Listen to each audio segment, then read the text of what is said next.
भोपाल मध्य प्रदेश में पूर्व मंत्री पीसी शर्मा का बयान। भाजपा नेता जनता के बीच नहीं जा रहे हैं, केवल वर्चुअल रैली कर रहे हैं। सीएम 2.5 महीने बाद इंदौर जा रहे हैं। कांग्रेस नेता संकट काल में जनता के बीच रहे लोगों के काम धंधे बंद पड़े हुए हैं, लेकिन इसके बावजूद राशन नहीं बंट रहा है। किसान भी लगातार परेशान हो रहे हैं। कमलनाथ देश के बड़े मंत्री रहे, उन्होंने देश की संसद को चलाया है। कमलनाथ ने केवल 11 महीने में प्रदेश की छवि विकसित प्रदेशों में शामिल कर दी थी। भाजपा के अंदर डैमेज कंट्रोल चल रहा है, मंत्रिमंडल का विस्तार नहीं कर पा रहे हैं। पीएम मोदी प्रदेश को पैसा नहीं दे रहे हैं। महिलाओं से शराब बिकवाने की निंदा की, कहा महिलाएं हमारे यहाँ देवी स्वरूप। प्रदेश में शराब की दुकान, मॉल सब खुल रहा है, लेकिन धार्मिक स्थल नहीं खुल रही है। भाजपा नेता प्रतिष्ठित होकर कांग्रेस का दामन थाम रहे हैं। स्कूल बंद है तो स्कूल ट्यूशन फी भी न लें, इस पर रोक नहीं। माइनिंग का श्रेय जबरन शिवराज लेने की कोशिश कर रहे हैं। ये कमलनाथ की योजना है। संवाददाता ज्ञानेंद्र, इंदौरकर, भोपाल, मध्य प्रदेश।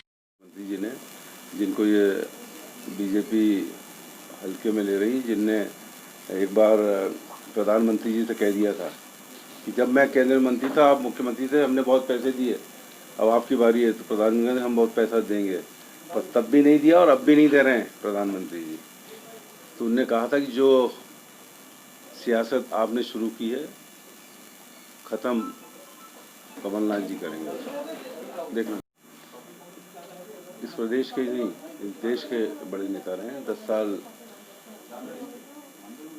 केंद्र में, सालों साल केंद्र में मंत्री रहे और वहाँ की सियासत को चलाया है। वहाँ के संसदीय कार्य मंत्री रहे और प्रधान जो भी कांग्रेस के प्रधानमंत्री रहे, चाहे मनमोहन सिंह जी या नरसिम्हा जी के ज़माने में, पूरा फ्लोर मैनेजमेंट वो करते थे।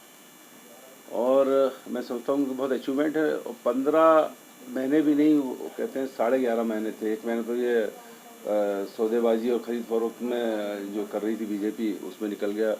2 महीने निकल गए लोकसभा के चुनाव में, 2.5 महीने। कुल मिला के 11 साढ़े 11 महीने में जो एक छवि उन्होंने इस प्रदेश की बनाई थी, कर्नाटक, आंध्रा और बड़े बड़े प्रदेश जो विकसित प्रदेश हैं उनके मामले में महाराष्ट्र जैसी, उसको मटिया मेट कर दिया अभी की सरकार ने। इन 2.5 महीनों के अंदर बेरोजगारी, 15 लाख से ज़्यादा बेरोजगार लोग हो गए हैं। मजदूरों को रोजगार नहीं, उनके अकाउंट में पैसे भेजना था वो नहीं भेजे। जो भी योजनाओं को केवल घोषणाएं की, और 20 लाख करोड़ की जो प्रधानमंत्री जी ने घोषणा की थी, आज है कहाँ, किसको मिला, यही नहीं समझ में आता, गया कहाँ पैसा वो। जो शुरू किया है इसका कार्य शुरू कर चुके थे, उसका श्रेय शिवराज जी लेना चाहते हैं। मैं समझता हूँ कि जो काम हो गए कमलनाथ जी शुरू किए थे, उसका श्रेय लेने की कोशिश नहीं करें। अगर कुछ कर सकते हैं तो जो ऋण माफ़ी उन्होंने शुरू की थी 25 लाख लोगों की, और 1 लाख तक के हो गए थे। 1 जून से 2 लाख जिनका ऋण है, फसल ऋण माफ़ी, वो जो शुरू होने वाला था उसको करें और किसानों को राहत दें। और फिर इसका अगर वो लेना चाहते हैं श्रेय तो ले लें, लेकिन किसानों को राहत दें, उनका ऋण माफ़ करें। शराब की दुकानों पर महिला आबकारी निरीक्षक शराब बेचती हुई नजर आएंगी, तो कौन सा सम्मान और कौन सी बहुत ही ताज्जुब और आश्चर्यजनक बात है कि महिला जिसको देवी स्वरूप इस देश के अंदर माना जाता है, शराब बेचने के लिए इतने उतारू हों कि राजस्व निरीक्षक या आबकारी निरीक्षक, उनसे शराब बिकवाई जाएगी। ये इसकी जितनी निंदा की जाए उतनी कम है। और मंदिर और धर्मस्थल, मंदिर, मस्जिद, गुरुद्वारे, चर्च, इसको खोल नहीं रहे। रेस्टोरेंट और बाकी सब खोल दिया, मॉल वगैरह, लेकिन इसको खोलने में दिक्कत आ रही है। मैं समझता हूँ कि क्या इस भारतीय जनता पार्टी जो धर्म की हमेशा बात करती थी, धर्मों में आस्था खत्म हो गई है, हिंदू धर्म में आस्था खत्म हो गई है, जो डर रहे हैं मंदिर खोलने में।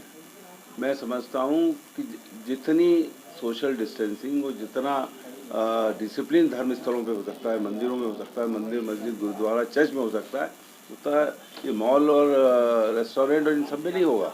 इसलिए तुरंत धर्मस्थल, सभी धर्मों के धर्मस्थल तुरंत खोलने के आदेश मध्य प्रदेश की सरकार को देना चाहिए।